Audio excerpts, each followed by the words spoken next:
Hello, and welcome to Urban Exodus, a show that celebrates rural living. Join us as we explore the homes, businesses, farms, and homesteads of those building interesting lives in the country.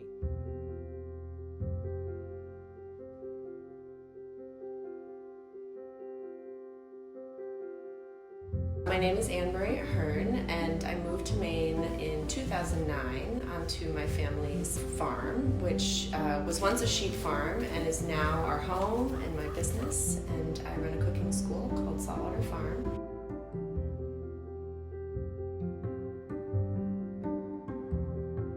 We teach classes from May until December. We teach about 80 classes a year.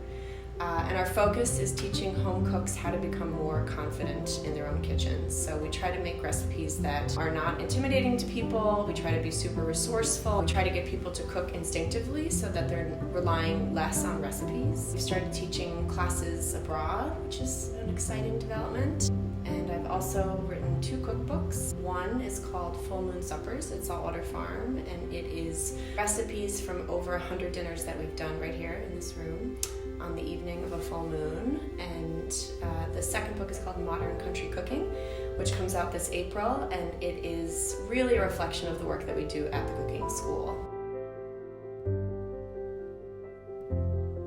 I think a lot of people leave because they're not happy, but that wasn't the case. I had a great apartment, I had great friends, I had a great job as a personal chef, but the thing that was missing from my life were the elements. I really yearned for going for a hike every day and looking over the water. And for me, that's pretty vital to happiness. And so I felt not, satisfied in a lot of ways, but I also think that, ever since I was a kid, I knew I wanted to live in New York, but not for good.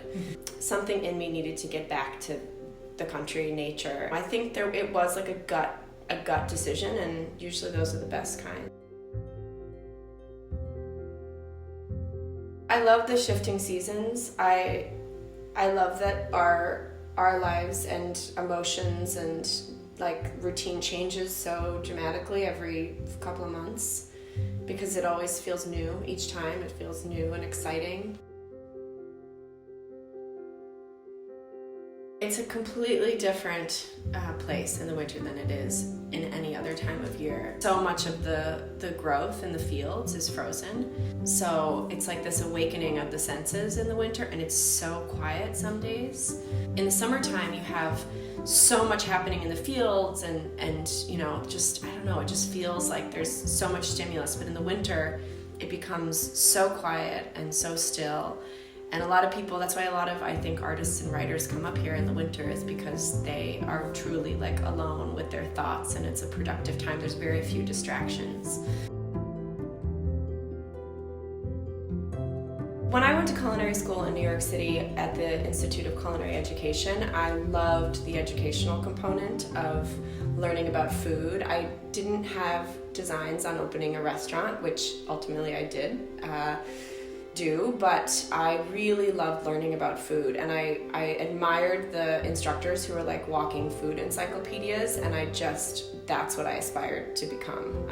And so while I was living in New York and working in food styling and food writing and a little bit of restaurant work, I started imagining a cooking school for home cooks, and I spent a little time living and working in Barcelona at a cooking school called Cook and Taste, which is a very similar concept to this. I sort of use that as a model, and we would gather all the food we would then bring back to the cooking school and make a traditional Catalan feast. And I asked the woman who ran the school, could you share with me sort of the business concept for this? And she said, it's a good life, and if you're into the idea, you should totally do it. And I did it, and it is truly rewarding. And more people, both students and just admirers, have reached out to me over the years to ask me the same questions I asked her. And I see more and more recreational cooking schools popping up all over the country.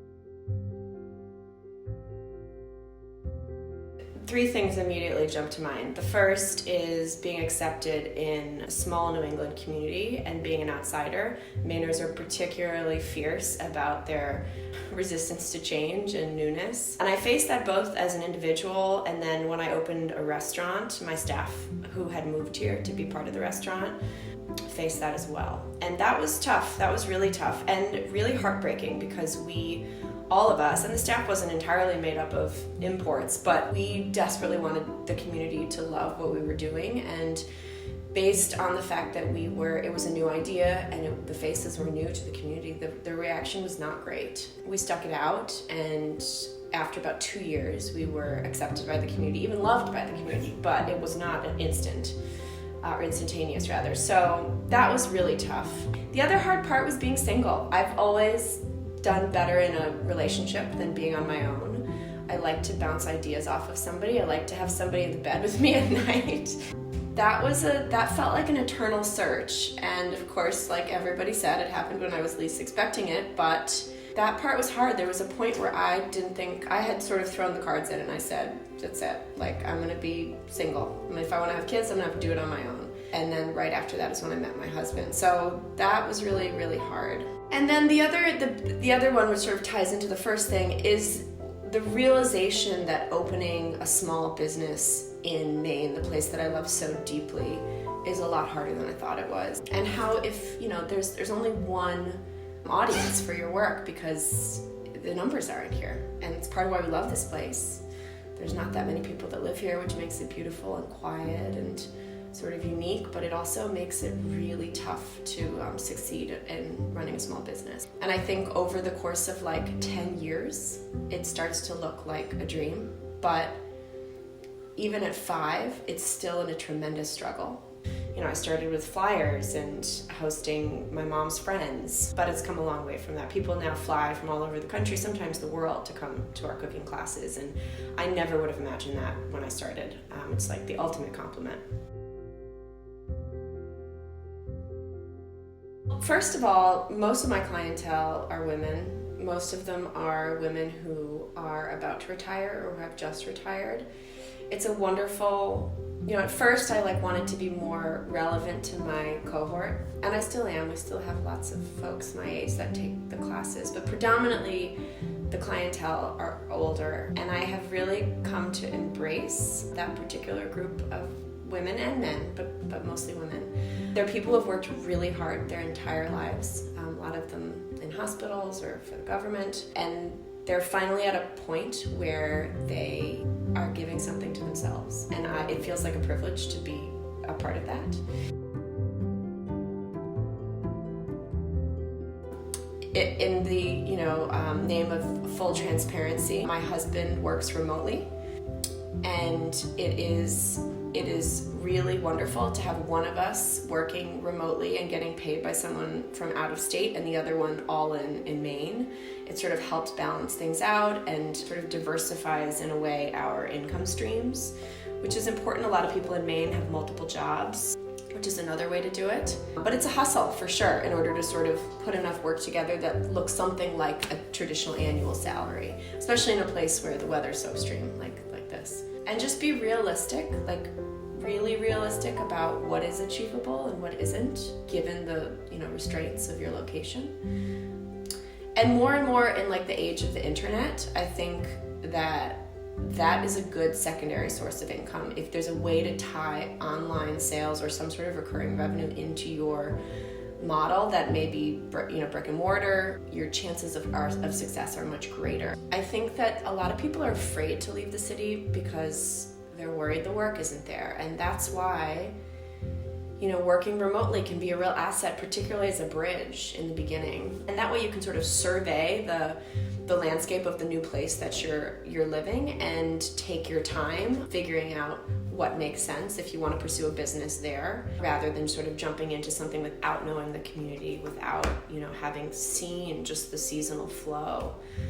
Observation, whether it's any business, is so important and something people skip over, and they incur all kinds of loss as a result.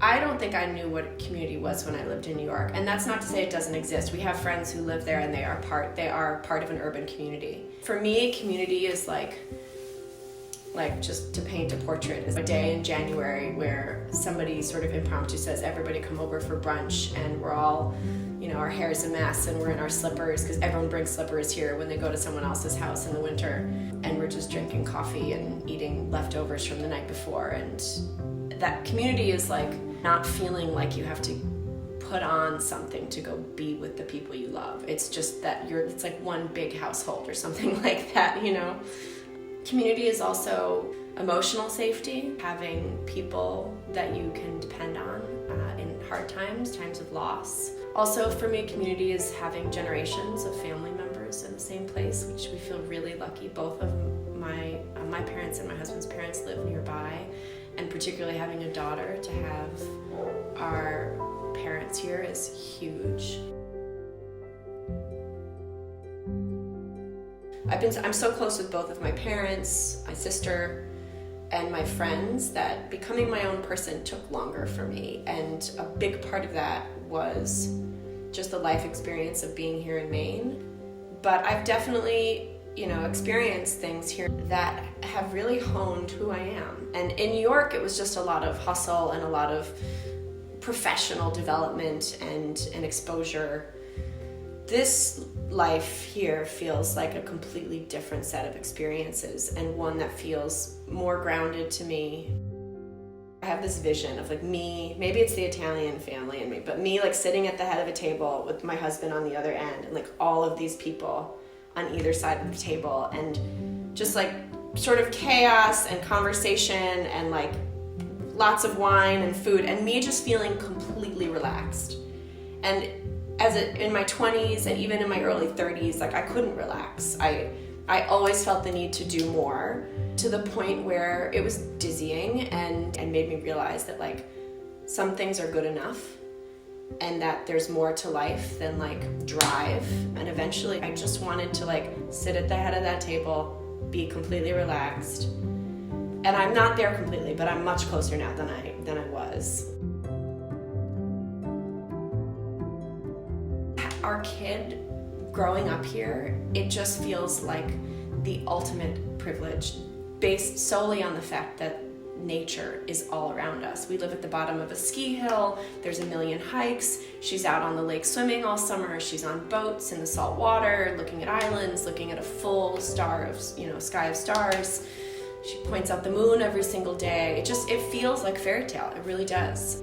And I have to pinch myself all the time because I can't think of a better place to be a kid.